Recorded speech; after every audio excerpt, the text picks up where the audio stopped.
Oktobrī gada inflācija sasniedz 1,6%. Tas ir zemākais līmenis kopš 2010. gada rudens un nozīmē, ka Latvijā bija trešā zemākā inflācija Eiropas Savienības valstu vidū.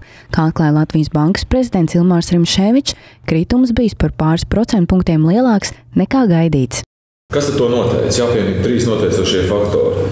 Pirmkārt, telekomunikācijas sakaru, pakalpojumu cenu kritums, konkurences ietekmē, atsevišķu preču un pārdošanas akcijas, kā arī degvielas cenu kritums.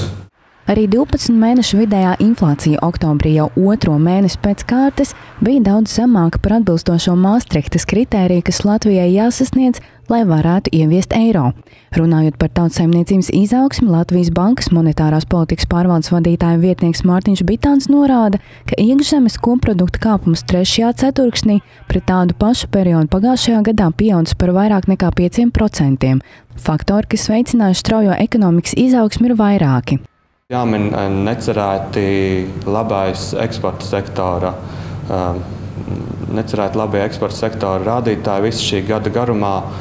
Eksporta kāpums šobrīd mums ir 16% apmērā, līdz ar to sevišķi skatoties, kāda notikuma notiek mūsu galvenajos eksporta tirgos un kā situācija attīstās Eiropā, tur tā situācija vai nu paliek nemainīga, vai nu arī uzlabojās, tad šis uzlabojums ir ļoti tāds mērens un diezgan nemanāms. Un uz šī salīdzinoši nelabvēlīgā ārējā fona sasniegt šādus eksporta rādītājus ir ļoti labs rādītājs.